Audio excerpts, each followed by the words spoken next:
Maisha Online TV, mwangaza kwa jamii. Ongeza kwa utaratibu wa kutupa fedha kutoka SMZ na kuendeleza miundombinu ya uhamiaji.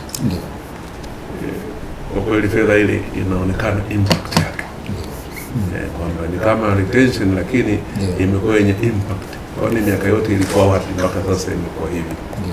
Kwa hiyo tunakushukuru na kupongeza sana kwa uamuzi huo, lakini kwa namna ambayo consistently unatupatia fedha kwa ajili ya ile miradi tunaifanya.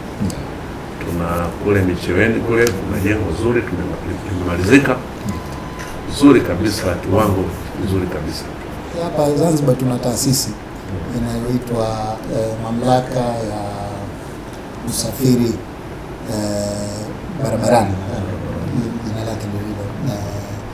Moja ya majukumu yao ni kuhakikisha usalama wa barabarani. Sasa hivi tunafanya mabadiliko kuidigitize, kwamba kuna kamera mji mzima na ziwe zinatoa fine, traffic fines, kwamba ukipita red light, ukipita zebra cross, ukioverspeed, wewe ukute tu message imeingia unadaiwa fine. Tunaweza tukadhibiti haya makosa, sababu sasa hivi yanafanyika kwa sababu they get away with it. Yani mtu anapiga speed kuliko kawaida, anagonga miti, hizi taa zetu za barabarani, nothing happens. Sasa wameona kama vile hakuna punitive measures. Hii itasaidia.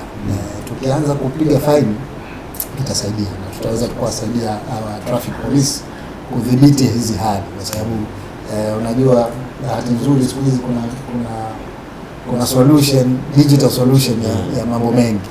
Sasa tumeiona hii na tumewaambia tayari taasisi yetu hii waanze kuingia mkataba, na imeshafika hatua nzuri, wataingia mkataba na kampuni ambayo itaweka traffic lights na radars. Kwa hiyo kutakuwa mtu akioverspeed na anachajiwa digital, wala hatakiwi kuonana na mtu yoyote. Atapata message tu kwenye simu yake, nenda kalipe, umespeed hapo.